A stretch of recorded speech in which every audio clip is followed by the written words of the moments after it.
হযরত জিবরাইল আমিন আমার নবীজির দরবারে আবার আগমন করলেন। জিবরাইল এসে ডাক দিয়ে বলে, ইয়া রাসূলুল্লাহ, আপনার দুইজন নাতিকে আমার আল্লাহর রাস্তায় কোরবানি দেওয়া লাগবে। নবী আমার কান্না শুরু করে দিলেন, না গো জিবরাইল, আমি আমার দুইজন নাতিকে আল্লাহর রাস্তায় কোরবানি করব।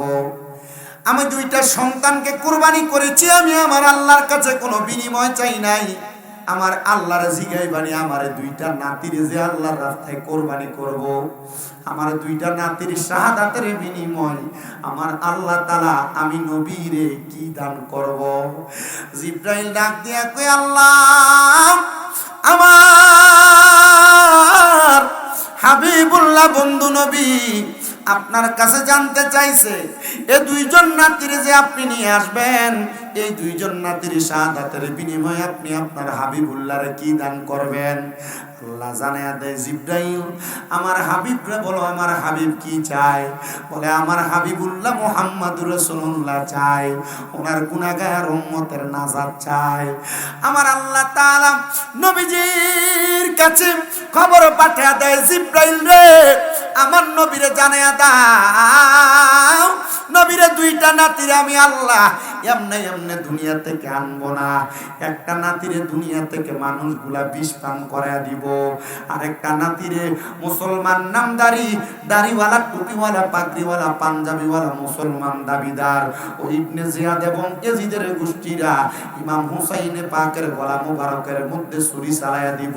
বলো কেউ যদি ওদের কষ্ট দেয় যেন নবী কষ্ট পায়। বলেন কেউ যদি ওদের কষ্ট দেয় যেন নবী কষ্ট পায়।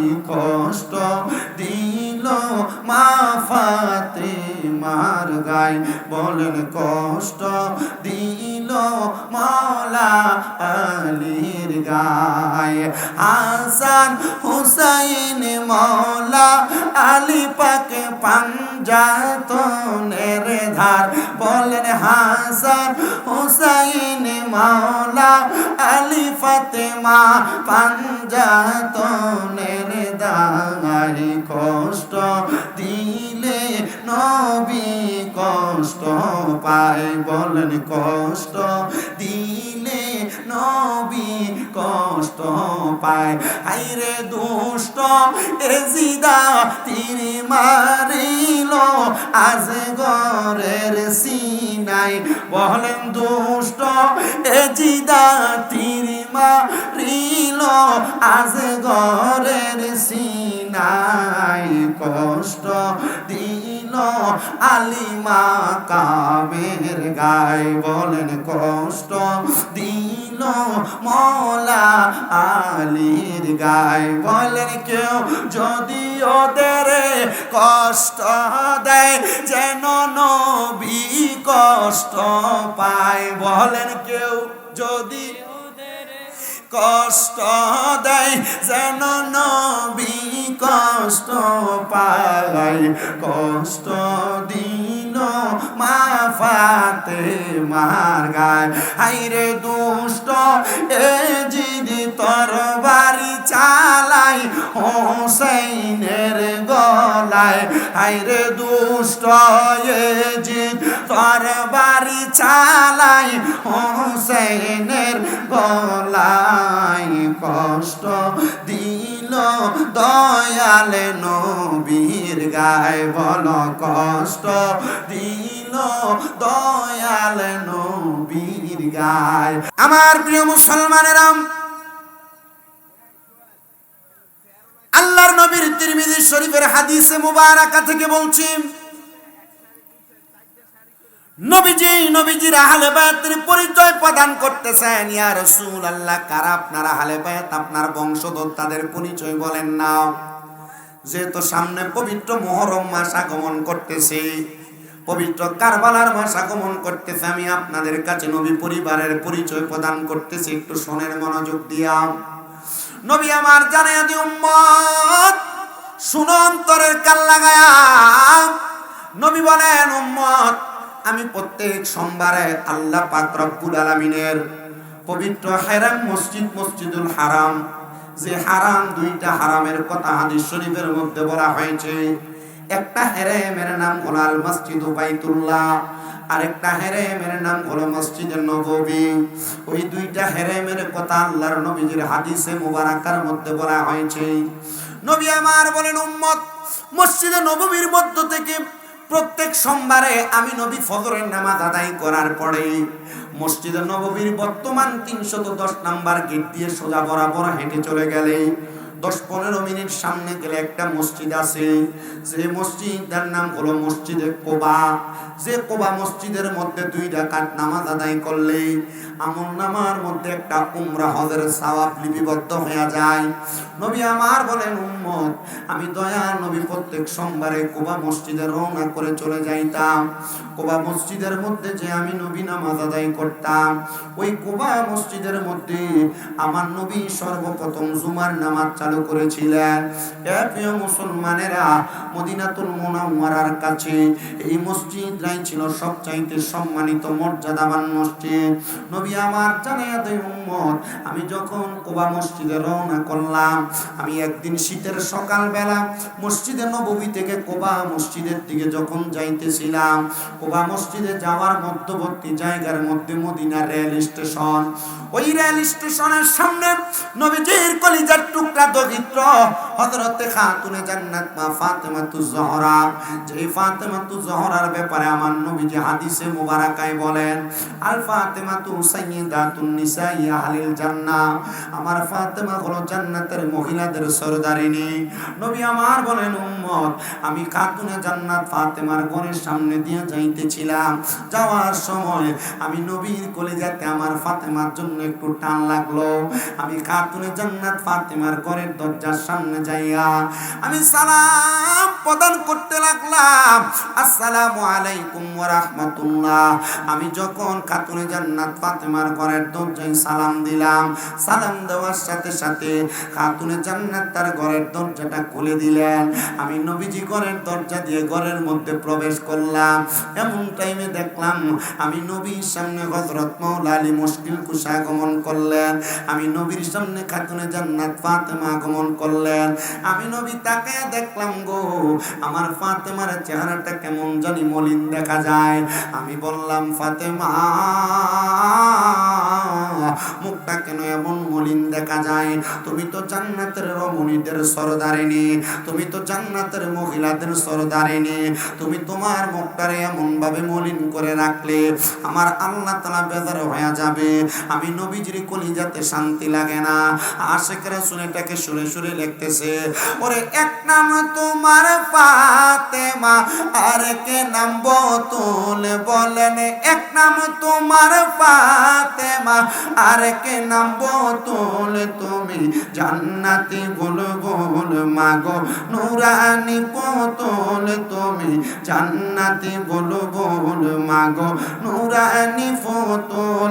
বললেন এক নাম তোমার ফাতেমা, আর কে নাম বতুল, বলেন এক নাম তোমার ফাতেমা, নাম বতুল, তুমি জান্নাতি বুলবুল, মাগো নূরানি পুতুল, তুমি জান্নাতি বুলবুল, মাগো নূরানি পুতুল, তুমি আহলে বায়াত, মাগো আহলে বায়াত, তোমার জন্য নাজিলে হলো কোরআনের আয়াত, তুমি আহলে বায়াত, মাগো আহলে বায়াত, তোমার জন্য নাজিলে হলো কোরআনের আয়াত। তুমি তোমরা সবাই মিলে নবী বাগের ফুল, মাগো তুমি তোমরা সবাই মিলে নবী বাগের ফুল, তুমি জান্নাতি বুলবুল, মাগো নূরানি পুতুল, তুমি জান্নাতি বুলবুল, মাগো নূরানি পুতুল। হায়রে এক নাম তোমার ফাতেমা, আর কে নাম বতুল, বলো এক নাম তোমার ফাতেমা, আর কে নাম বতুল, তুমি জান্নাতি বুলবুল, মাগো নূরানি পুতুল, তুমি জান্নাতি বুলবুল, মাগো না গো নুরানি পুতুল। জোরে বলেন আল্লাহু আকবার। নবী আমার বলেন, এ খাতুনে জান্নাত ফাতেমা, তোমার মুখটা বেজার থাকলে আমি নবীর কষ্ট লাগে, আমি নবী কষ্ট পাইলে স্বয়ং আমার আল্লাহ কষ্ট পায়। তুমি তোমার মুখটারে বেজার করে রাখো না। ওগো ফাতেমা, তুমি আমাকে জবাব দাও, আমার কলিজার টুকরা হাসনাইন কোথায়, আমার দুইজন নাতি কোথায়? এই কথা বলতে দেরি আমার নবীজির সম্মুখে নবীর দুইজন নাতি আগমন করলেন। আমার নবীজির কন্যা খাতুনে জান্নাত ফাতেমা তুজ-জাহরার সামনে আমার নবীজির শরীর মুবারকে কালো রঙের একটা পশমি চাদর ছিল। শীতের সকালবেলা নবী আমার পশমি চাদর মুবারকটা আমার নবীজির মাথা মুবারকের উপরে মেলে ধরলেন। দইরা ডাক দিয়া বললেন, ও খাতুনে জান্নাত ফাতেমা, তুমি আমার চাদরের নিচে প্রবেশ করো। ও গো মৌলানি মুশকিল কুশা, তুমি আমার চাদরের নিচে প্রবেশ করো। ও গো ইমাম হাসান রাদিয়াল্লাহু তাআলা আনহু, ও গো ইমাম হুসাইন রাদিয়াল্লাহু তাআলা আনহু, তোমরা আমার চাদরের নিচে প্রবেশ করো।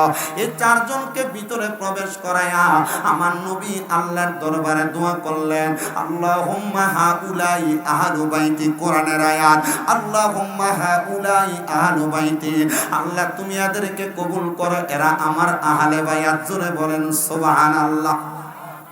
নবী আমার চাদর মুবারকের নিচে প্রবেশ করায়া বললেন, আল্লাহ আপনি এদেরকে কবুল করেন, এরা হলো আমার আহলে বায়াত। আমার আল্লাহর সাথে সাথে কোরআনের আয়াত নাযিল করে দিলেন, সবাই পড়েন, আউযু বিল্লাহি মিনাশ শাইতানির রাজীম, বিসমিল্লাহির রাহমানির রাহিম, ইন্নামা ইউরিদুল্লাহু লিইয়ুযহিবা আনকুমুর রিজসা আহলাল বাইতি ওয়া ইউতাহহিরাকুম তাতহীরা। জবান খুলে জোরে জোরে বলেন আল্লাহু আকবার। যখন আমার নবী দোয়া করলেন, আল্লাহর আমার আহলে বায়াত আপনি এদেরকে কবুল করেন, আমার আল্লাহর সাথে সাথে কোরআনের আয়াত দিয়া নবীরে বইলা দে, হাবিব গো, ও বন্ধু মুহাম্মদুর রাসূলুল্লাহ, নিশ্চয় যারা আপনার আহলে বায়াত, আমি আল্লাহ তাআলা আপনার আহলে বায়াতের ভিতর থেকে সমস্ত প্রকার পাঙ্কুলতা ও অপবিত্রতা দূর কইরা ওয়ায়ুতাহহিরাকুম তাতহীরা, আমি আল্লাহ এদেরকে পবিত্র বানিয়ে দিছি। এজন্য আশিক আবার এই ব্যাপারে সুরে সুরে লেখে, ও মনোবাই পাকেতে পাঞ্জাতন, নিরাকারে নিরঞ্জন, এক বস্তুতে দুই রকম বুঝায়। শরীয়তের শতেক নাম, তরিকতের নাই মোকাম, হাকিকত বুঝিলে মারফত পাই পাগলা মনোরাই। ও তুই ডুব দিলি না পাক দরিয়াই, ও তুই ডুব দিলি না সুবু খাইলি না এসকের দরিয়াই, রে মন পাগলা মনোরাই, ও তুই ডুব দিলি না পাক দরিয়াই। ও মনোবাই আমার নবীজি সিন্ধু কইয়া মারেফতের তালা দিয়া হাসান হুসাইন রাখছে ডাইনে বাই, মা ফাতেমা শিকলে হইয়া তালাটা রাখছে আটকায়া, মা ফাতেমা শিকলে হইয়া তালাটা রাখছে আটকায়া, সাবি নিছে আলী মরতু যাই, রে মন পাগলা মনোরাই, ও তুই ডুব দিলি না পাক দরিয়াই, ও তুই ডুব দিলি না সুবু খাইলি না এসকের দরিয়াই, রে মন পাগলা মনোরাই, ও তুই ডুব দিলি না পাক দরিয়াই। বন্ধুরা আমার নবীর উপরে আল্লাহ কোরআনের আয়াত নাযিল করে দিয়ে বললেন, নিশ্চয়ই যারা আপনার আহলে বায়াত, আপনার বংশধর, আমি আল্লাহ তাদের থেকে সমস্ত প্রকার অপবিত্রতা পাঙ্কুলতা দূর করে আমি আল্লাহ তাদেরকে পবিত্র বানিয়ে দিলাম। এরাই হলো নবীর আহলে বায়াত। বলে হুজুর এরা আহলে বায়াত কেমনে বুঝবো? আমার দয়াল নবী খাতুনে জান্নাত মা ফাতেমা, হযরতে মাওলা আলী এবং ইমাম হাসান আর হুসাইন রাদিয়াল্লাহু তাআলা আনহুমা, এই পাঁচজন হলো আহলে বায়াত পাক পাঞ্জাতন। আমার নবীজি এদের কথাই বলে দিয়েছেন। কিন্তু মুসলমান এই জায়গার ভিতরে একটা মজার কথা আছে কি জানেননি? আমার নবী যখন এই চাদর মুবারকের নিচে এদেরকে নিয়ে দোয়া করলেন, নবীজির কাছে আইসা আমার নবীজির একজন স্ত্রী চাদর মুবারকের নিচে প্রবেশ করতে চাইলেন। চাদরটাকে যখন তিনি তিনার ডান হাত দিয়ে তোলা দিলেন, উনি যখন চাদরের নিচে প্রবেশ করতে চাইলেন, আমার নবী বলেন, হে আমার স্ত্রী, তুমি তোমার জায়গায় সম্মানিত, আহলে বায়াতের জায়গায় সম্মানিত। জোরে বলেন সুবহানাল্লাহ। আমি আপনাদেরকে কোন আহলে বায়াতের পরিচয় জানাইতেছি শুনেন, যে আহলে বায়াতের কারণে আমরা বর্তমানে হুসাইনি ইসলামটাকে পেয়েছি। যদি আমরা ইমামে আলী মাকাম ইমাম হুসাইন রাদিয়াল্লাহু তাআলা আনহুর শাহাদাতের বিনিময় ইসলাম না পাইতাম, তাহলে কিন্তু আমরা মুসলমানের মাঝে অনেকগুলা দল বিভক্ত হয়ে আছে। এটার পরিচয় কোনটা হক্কানি মুসলমান, কোনটা দুনিয়ার জমিনে নবী প্রেমিক ওয়ালা মুসলমান, এটার পরিচয় জানতাম না। জোরে কন্যা ঠিক কিনা? এ মুসলমান, এটার পরিচয় আমি আপনাদেরকে একটু শোনাই, মনোযোগ দিয়া শোনার চেষ্টা করবেন। তো আমার নবীজি যখন খাতুনে জান্নাতের হুজরা মুবারকে প্রবেশ করলেন, হুজরা মুবারকের মধ্যে প্রবেশ করার পরে নবীজি হযরত মাওলা আলী এবং মা ফাতেমার ঘরে রাইখা নবীজির দুই হাত মুবারকের মধ্যে করে নবীর দুইজন নাতি ইমাম হাসান আর হোসেন রাদিয়াল্লাহু তাআলা ঘুরে নিয়া আমার নবীজি আরবের পাথরওয়ালা মরুভূমির রাস্তা দিয়া হেঁটে হেঁটে মদিনাতুল মুনাওয়ারার দিকে যাইতে লাগলেন। বর্তমান যে মদিনা দেখেন আর আগের মদিনা কিন্তু এক ছিল না। আগের মদিনাতুল মুনাওয়ারার মধ্যে এমন কোন সুন্দর রাস্তা ছিল না, পাথরের এবড়ো থেবড়ো পাহাড়ি রাস্তা ছিল। নবী আমার যখন হযরত ইমাম হুসাইন রাদিয়াল্লাহু তাআলা আর ইমাম হাসান রাদিয়াল্লাহু তাআলা ঘুরে নিয়া মদিনার দিকে রওনা করতে লাগলেন, এমন টাইমে ইমাম হাসান আর হুসাইন রাদিয়াল্লাহু তাআলা দুর্বল শরীরের ছিলেন। যখন হাঁটতেছিলেন তিনারা একটু ব্যথা অনুভব করলেন। আমার নবী বলেন, উম্মত, যখন আমার ইমাম হাসান আর হুসাইন কষ্ট পায়, ওই কষ্টটা স্বয়ং আমি দয়াল নবী পাই। আমি নবী তাদের কষ্ট উপশব্দ সহ্য করতে পারলাম না। আমি আমার ইমাম হাসানকে আমার ডান কাঁধ মুবারকের মধ্যে উঠাইলাম, আমার ইমাম হুসাইনকে আমার বাম কাঁধ মুবারকে উঠাইলাম। এই দুইজনকে কাঁধে উঠাইয়া আমি নবীজি মদিনার দিকে রওনা করতে লাগলাম। এমন টাইমে বনু হাসেম গোত্রের একজন লোক, হেজাজে যার বাড়ি, সে আইসা আমার পেছন থেকে বলতেছে, হাসান হুসাইনের ভাগ্য কত ভালো, তারা বড় একটা দামি সাওয়ারের উপরে সাওয়ারি হয়েছে। নবী বলেন, আমি নবী কি করতে লাগলাম জানো? যখন ওই বনু কুরাইজার হেজাজ অঞ্চলের মানুষ বলল হাসান হুসাইন দামি সাওয়ারের উপর সাওয়ারি হয়েছে, আমি নবীজি মাথা মুবারক ঘুরে বললাম, ও হেজাজ এলাকার মানুষ, শুধু সাওয়ার দামি না, সাওয়ার যেমন দামি, সাওয়ারের উপর যে দুইজন সাওয়ারি আছে ওই দুইজন সাওয়ারিও ঠিক তেমন দামি। জোরে কোন সুবহানাল্লাহ। কি বলছে বুঝছেন আপনারা?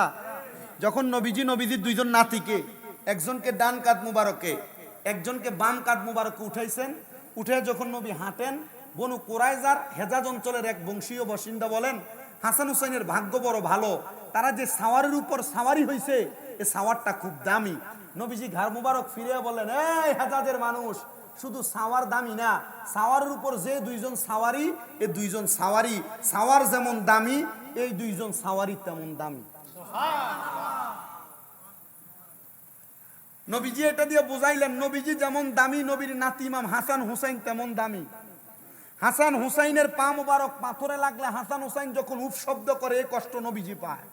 আশেক লেখে, ওরে কেউ যদি ওদের কষ্ট দেয় যেন নবী কষ্ট পায়, আইরে কেউ যদি ওদের কষ্ট দেয় যেন নবী কষ্ট পায়, কষ্ট দিল মা ফাতেমার গায়, বলো কষ্ট দিল মাওলা আলীর গায়, বলো কেউ যদি ওদের কষ্ট দেয় যেন নবী কষ্ট পায়, বলেন কেউ যদি ওদের কষ্ট দেয় যেন নবী কষ্ট পাই, কষ্ট দিল মা ফাতেমার গায়, বলেন কষ্ট দিল মাওলা আলীর গায়। হাসান হুসাইন মাওলা আলী পাকে পাঞ্জাতনের ধার, বলেন হাসান হুসাইন মাওলা আলী ফাতেমা পাঞ্জাতনের ধার। কষ্ট দিলে নবী কষ্ট পায়, বলেন কষ্ট দিলে নবী কষ্ট পায়। হায়রে দুষ্ট এজিদা তীর মারিল আজগরের সিনায়, বলেন দুষ্ট এজিদা তীর মারিল আজগরের সিনায়। কষ্ট দিল আলিমা কামের গায়, বলেন কষ্ট দিল মৌলা আলীর গায়। বলেন কেউ যদি ওদের কষ্ট দেয় যেন নবী কষ্ট পায়, বলেন কেউ যদি কষ্ট দেয় যেন নবী কষ্ট পায়। কষ্ট দিল মা ফাতেমার গায়। হায়রে দুষ্ট এজিদ তরবারি চালাই হোসেনের গলায়, হায়রে দুষ্ট এজিদ তরবারি চালাই হোসেনের গলায়।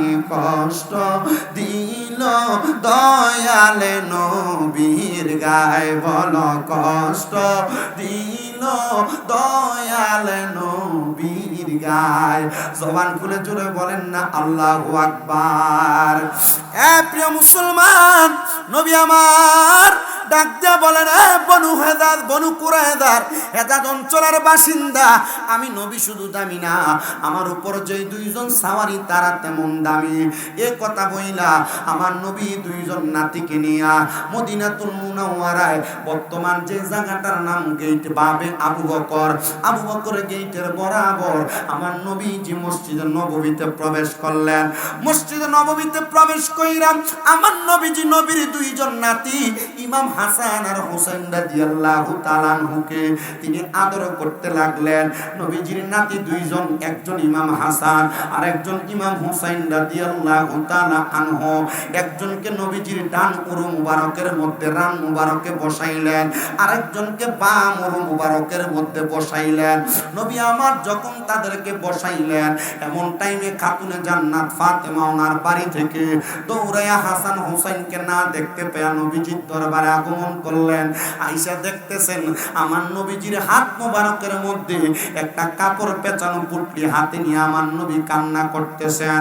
খাতুনে জান্নাত ফাতেমা ডাক দিয়া কই, আব্বা জান, আব্বা জান, আপনি ইমাম হাসান হোসেনকে আপনার দুই রান মুবারকের মধ্যে বসায়া আপনি কেন এমন ভাবে কান্না করতেছেন? খাতুনে জান্নাত ফাতেমা তু জহরারে আমার নবী কোনো জবাব না দিয়া চোখের পানি ফেলে দিচ্ছেন। খাতুনে জান্নাত ফাতেমা তু জহরা নিজে হাদিসে মুবারাকা বর্ণনা করে বলেন, আমি দেখলাম আমার আব্বাজান মুহাম্মদুর রাসূলুল্লাহ কান্না করতেছেন, আর কান্না করতে করতে আমার কলিজার টুকরা বড় সন্তান ইমাম হাসানের ঠোঁট মুবারকের মধ্যে তিনি চুমা দিতেছেন। আমি দেখলাম আমার আব্বাজান কান্না করতেছেন, কান্না করতে করতে আমার ছোট সন্তান হযরত ইমাম হুসাইনে পাকের গলা মুবারকের মধ্যে চুমা দিতেছেন। আমি ডাক দিয়া বললাম, বাবা, ওগো মুহাম্মদুর রাসূলুল্লাহ, আপনি নবী যে কর্মটা করেন, আপনার প্রত্যেকটা কর্ম স্বয়ং আমার আল্লাহ তাআলার আদেশ মোতাবেক করা হয়। ও আব্বাজান, আমি কোনোদিন আপনার কলিজার টুকরা নাতি ইমাম হাসান আর হুসাইন রাদিয়াল্লাহু তাআলা আনহুরে গলা মুবারক আর ঠোঁট মুবারকে চুমা দিতে দেখি দেখি নাই। আপনি নবী এদেরকে আদর করে এদের কপাল মুবারকে চুমা খাইতেন, এদের গাল মুবারকে চুমা খাইতেন, এদের হাত মুবারকের মধ্যে চুমা খাইতেন। ও আব্বা জান, আপনি আজকে কেন এদের গলা মুবারকে চুমা খান? আপনি কেন ওনাদের ঠোঁট মুবারকের মধ্যে চুমা খান? আমার নবী কান্নার আওয়াজটা আরো বাড়াইয়া দিলেন। নবীজি এমন ভাবে কান্না করতে লাগলেন, আমার নবীজির চোখ মুবারক লাল হয়ে গেছে, আমার নবীজির দাড়ি মুবারক গুলা চোখের পানি মুবারক দ্বারা চুপচুপা হয়ে গেছে। নবী আমার ডাক দিয়া কয়, ফাতেমা জানুনি গো আমি কেন কান্না করি? অল্প কিছুক্ষণ পূর্বে আমি নবীর কাছে মুআল্লিমুল মালাইকা হযরত জিবরাইল আলাইহিস সালাতু ওয়াস সালাম আগমন করেছে। হযরত জিবরাইল যখন আমি নবীর সামনে আগমন করছে গো, আমার আল্লাহ খবর পাঠাইছে আমি নবীর কলিজার টুকরে দুইজন নাতিকে আমার আল্লাহর হস্তে কুরবানি কইরা দেওয়া লাগবে। খাতুনে জান্নাত কান্দে আর ডাক দিয়া কয়, আব্বা জান আপনি কি আমার আল্লাহর কাছে ফরিয়াদ জানান নাই? আমার নবী কয়, ফাতেমা আমি আমার আল্লাহর কাছে ফরিয়াদ জানাইছি আমার এই দুইজন নাতিরে যেন আমার আল্লাহ না নিয়ে যায়। ও আব্বা কেন বলছেন গো, কেন বলছেন? আমার নবী ডাক দিয়া কয়, ফাতেমা আল হাসান ওয়াল হুসাইন সাইয়্যিদা শাবাবি আহলিল জান্নাহ, আমার কলিজার টুকরা দুইজন নাতি জান্নাতের যুবকদের সরদার। এই জন্য আমি দয়াল নবী রাহমাতুল লিল আলামিন নবী এদেরকে বিদায় দিতে না করেছি। আমি আল্লাহর দরবারে ফরিয়াদ জানাইছি, আল্লাহ আমার এই দুইজন নাতিকে আপনি নিয়ে যাইয়েন না। আপনি আমার দুইজন সন্তান আছে তৈয়ব এবং তাহের, আপনি আমার দুইজন সন্তানকে নিয়ে যান। আমার আল্লাহ দোয়া কবুল করলেন। অল্প কিছুদিনের মধ্যে নবীর দুইজন সন্তানকে নিয়ে যাওয়া হলো। কষ্ট হচ্ছে আপনাদের? আহলে বায়াতকে কেন ভালোবাসবেন? এরা আমাদের জন্য কি কুরবানি করে গেছেন। পাক মানজাতন আহলে বায়াত বহু জায়গা শোনেন না, কিন্তু এদের মুহাব্বতের মূল ধারাবাহিকতা কি? বহু জায়গায় আহলে বায়াত পাক মানজাতনের ওয়াজ করলে শিয়া বইলা ফেলে। কি বইলা ফেলে? শিয়া বইলা ফেলে। আহলে বায়াত কি, পাক মানজাতন কি? আবার দেখবেন বহুত হুজুররা উহুদের যুদ্ধের বয়ান করে, বদরের যুদ্ধের বয়ান করে, হুনাইনের যুদ্ধের বয়ান করে, খন্দকের যুদ্ধের বয়ান করে, কিন্তু কারবালার যুদ্ধের ওয়াজ করে না। কারণ কারবালার যুদ্ধের ওয়াজ করলে এরার বহুত গোমর ফাঁস হয়ে যাবে। কারণ কারবালার যুদ্ধ আমার নবীজির নাতি ইমাম হুসাইন যে শাহাদাত বরণ করবেন, আল্লাহ তাআলা গায়েবের খবর দিয়া নবীজির দিয়ে আগে জানিয়ে দিছে। কারণ কারবালার যুদ্ধের বয়ান করতে গেলে নবীজি গায়েবের খবর দেনেওয়ালা, এটা আগে ওয়াজ করুন লাগবে মানুষের কাছে। মারহাবা কর না? কষ্ট হইতেছে আপনারা? আপনি তো উমরাবাদের মানুষ, আমার পুরান মানুষ। মাদ্রাসার মাহফিল আসছিলাম, দড়ি বাসা নিয়ে ফর 5বার আইলাম। এ কয়দিন আগে তো এনে কি জানি এটা মণিপুর না আয়া গেলাম। তো মোটামুটি আমি অত্র অঞ্চলে এখন আর না আইলেও চলে, কিন্তু আলহামদুলিল্লাহ দাওয়াত এদিকেই বেশি। আগামী সিজনে যতলা রাখছি মোটামুটি এই সাইডে অনেকগুলা। তো আমি আপনাদের কাছে এতটুকু আবদার করি, ওয়াজ যেহেতু শোনেন, সব সময় সব ধারাবাহিকতায় কথা বলি। আমার ওঠার সময় হুজুর মা বাবার ওয়াজ করেন, আমি ত্যাক্ত হয়ে গেছি। আর মা বাবার ওয়াজ না করিয়া এত ওয়াজ করি মা বাবার। গত সিজনে 266টা মাহফিলের মধ্যে 212টা মাহফিলের ভিতরে মা বাবার ওয়াজই করলাম। আর আজকে দেখতেছি এক সোশ্যাল মিডিয়ার ফেসবুকের এক ছবি দেখলাম, এ মহিলার ছেলে একজন কানাডা প্রবাসী, এ মহিলার ছেলে একজন বুয়েটের টিচার, এ মহিলার ছেলে একজন জাপানে থাকে, কিন্তু এই মহিলা 7 দিন মহিলা পয়সা আছে, মহিলার খবর নেওয়ার মতো কেউ নাই। আপনি আপনার সন্তানকে এত বেশি পড়ালেখা করায়েন না যে পড়ালেখা করাইতে যে আপনার ছেলে আপনার খেদমত করতো না।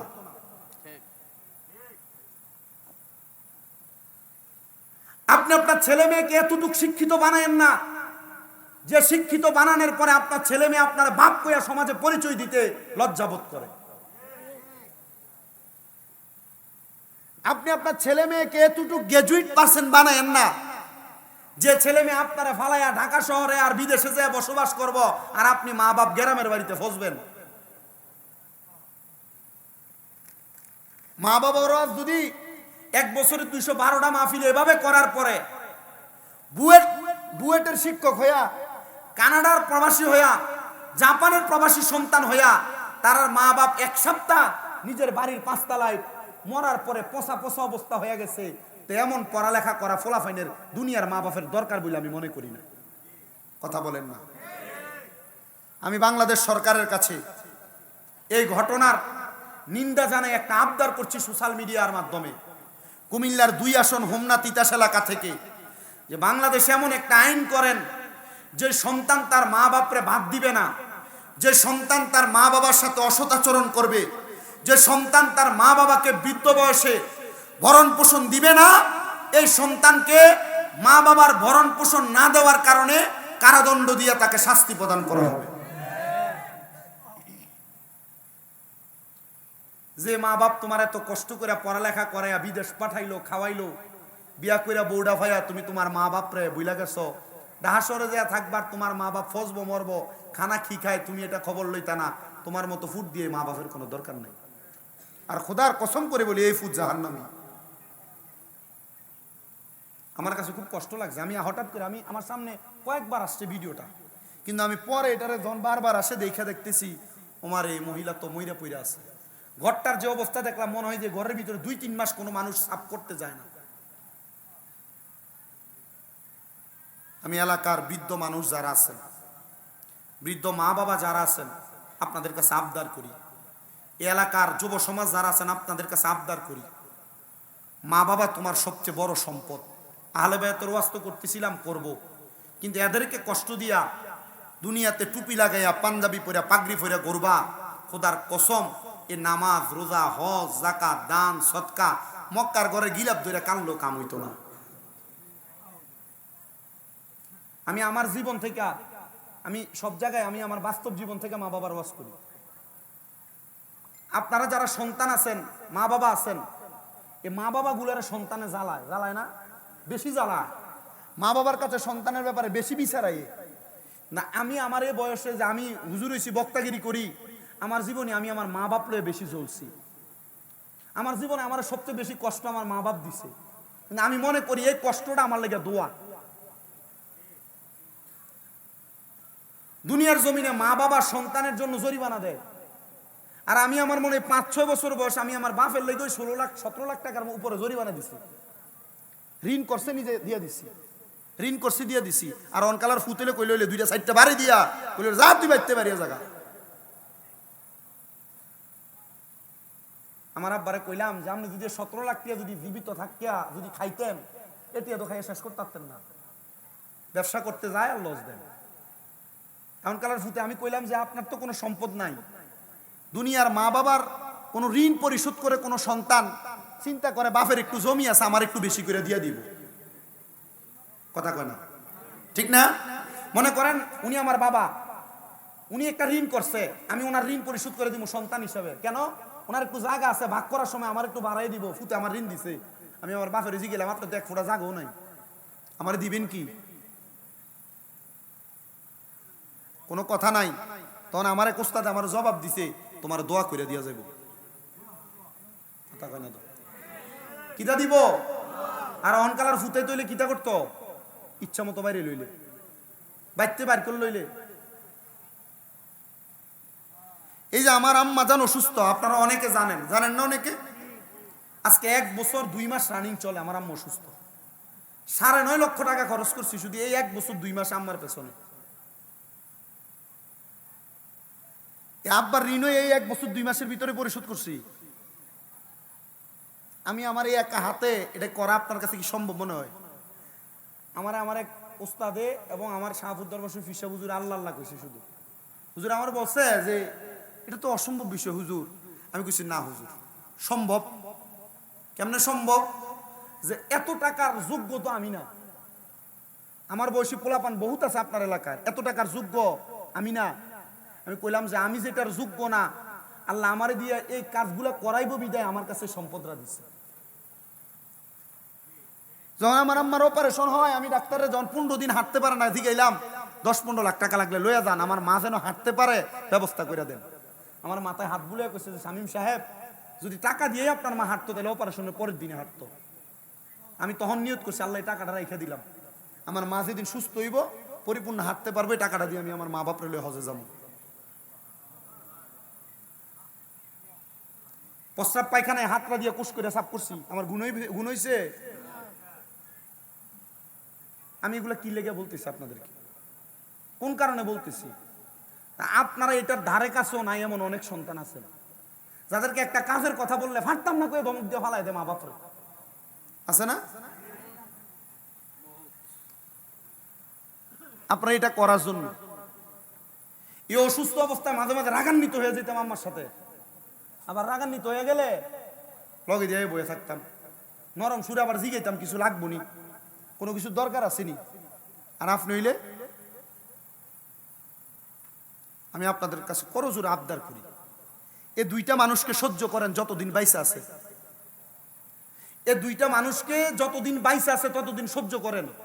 দমক দিলে মাইনা নেন, আপনার কোনো অন্যায় নাই, ফিডাই দিছে আপনি মাইনা নেন। খোদা কি কসম করে বলি, দেখবেন এদের এই খাস দোয়ার কারণে আপনি জীবনে কি উন্নতি করছেন আপনি চিন্তাও করে দেখতে পারবেন না, শেষ করতে পারবেন না চিন্তা করে। আমাদের ওয়াজের একটা ধারাবাহিকতা কোথায় ছিল? আহলে বায়াত, খন্না কই ছিল? আহলে বায়াত। আমি আহলে বায়াতের কথা বলতে যাই কিন্তু আপনাদের কাছে মা বাবার কথাটা বলছি। তো মা বাবার ওয়াজ বহুত করি, তো করার পরেও যদি সন্তান মা বাবার প্রতি দায়িত্ববান না হয়, এটা আমার বিষয় না, সে তার নিজের জবাব নিজে দিবে, ঠিক না? আল্লাহ আমরা কবুল করুক। তো কোন জায়গায় ছিল ওয়াজ? আহলে বায়াত নবীর দুইজন নাতিকে নেওয়ার কথা বলছে। নবী বলছে, আল্লাহ আমার নাতি না আমার দুইটা ফুতেরে লইয়া যান। পরপর দিনে নবীজির দুইজন ছেলেকে নিয়ে গেছেন, বুঝতেছেন না আপনারা? এর অল্প কিছুদিন পরে হযরত জিবরাইল আমিন আমার নবীজির দরবারে আবার আগমন করলেন। জিবরাইল আইসা ডাক দিয়ে বলে, ইয়া রাসূলুল্লাহ, আপনার দুইজন নাতিকে আমার আল্লাহর রাস্তায় কোরবানি দেওয়া লাগবে। নবী আমার কান্না শুরু করে দিলেন, না গো জিবরাইল, আমি আমার দুইজন নাতিকে আল্লাহর রাস্তায় কোরবানি করব। আমি দুইটা সন্তানকে কোরবানি করেছি, আমি আমার আল্লাহর কাছে কোনো বিনিময় চাই নাই। আমার আল্লাহর জিগাইবানি আমার দুইটা নাতির যে আল্লাহর রাস্তায় কোরবানি করব, আমার দুইটা নাতির শাহাদাতের বিনিময় আমার আল্লাহ তাআলা আমি নবীরে কি দান করব? জিবরাইল ডাক দিয়া কই, আল্লাহ আমার হাবিবুল্লাহ বন্ধু নবী আপনার কাছে জানতে চাইছে, এ দুইজন নাতির যে আপনি নিয়ে আসবেন, এই দুইজন নাতির শাহাদাতের বিনিময়ে আপনি আপনার হাবিবুল্লাহরে কি দান করবেন? আল্লাহ জানায়া দেয়, জিবরাইল আমার হাবিবরে বলো আমার হাবিব কি চায়। বলে, আমার হাবিবুল্লাহ মুহাম্মাদুর রাসূলুল্লাহ চায়, ওনার গুনাহগার উম্মতের নাজাত চায়। আমার আল্লাহ তাআলা নবীজির কাছে খবর পাঠিয়ে দেয়, জিবরাইল রে আমার নবীরে জানায়া দাও, নবীরে দুইটা নাতিরে আমি আল্লাহ এমনে এমনে দুনিয়া থেকে আনবো না। একটা নাতিরে দুনিয়া থেকে মানুষগুলা বিষ পান করায়া দিব, আরেকটা নাতিরে মুসলমান নামদারি, দাড়িওয়ালা, টুপিওয়ালা, পাগড়িওয়ালা, পাঞ্জাবিওয়ালা মুসলমান দাবিদার ও ইবনে জিয়াদ এবং এজিদের গোষ্ঠীরা ইমাম হুসাইনে পাকের গলা মুবারকের মধ্যে ছুরি চালায়া দিব। এরাও মুসলমান দাবি করব, তার মানে বোঝা যায় দাড়ি, টুপি, পাঞ্জাবি আর পাগড়ি পরলে মুসলমান না। নবীর নাতির গলা মুবারকে যারা ছুরি চালাইছে, এরা দাড়িওয়ালা, টুপিওয়ালা, পাঞ্জাবি আর পাগড়িওয়ালা।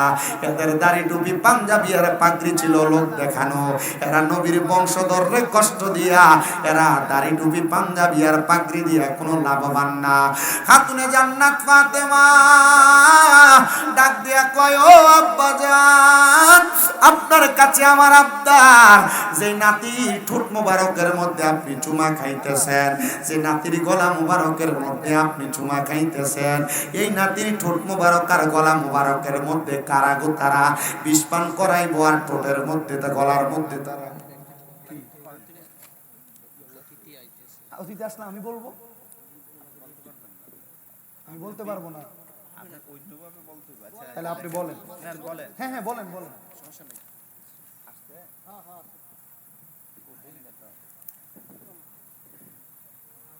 জোরে বলেন।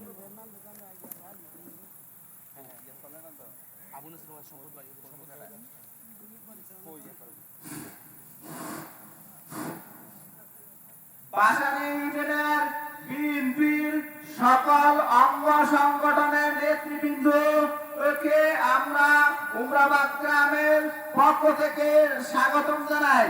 বিএনপির সকল নেতৃবৃন্দর শুভেচ্ছা। নারায়ে তাকবীর, নারায়ে রিসালাত। আবু নাসের ওয়াহেদ সম্পদ ভাইয়ের আগমন, গিয়াসউদ্দিন সাহেবের আগমন, মামুন ভাইয়ের আগমন, বিএনপির অঙ্গ সংগঠনের সকল নেতৃবৃন্দের আগমন, এলাকাবাসীর পক্ষ থেকে, যুবক ভাইদের পক্ষ থেকে নারায়ে তাকবীর, নারায়ে রিসালাত, নারায়ে গাউসিয়া।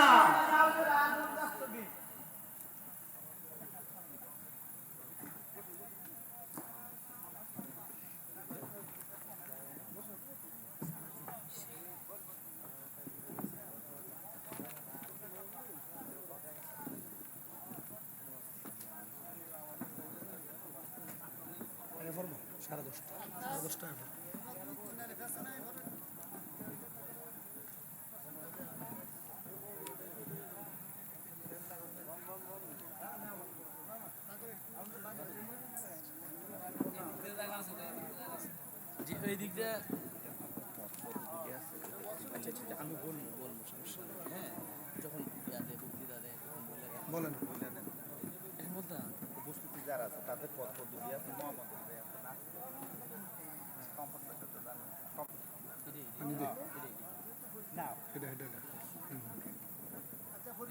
যারা উপস্থিত এটা তো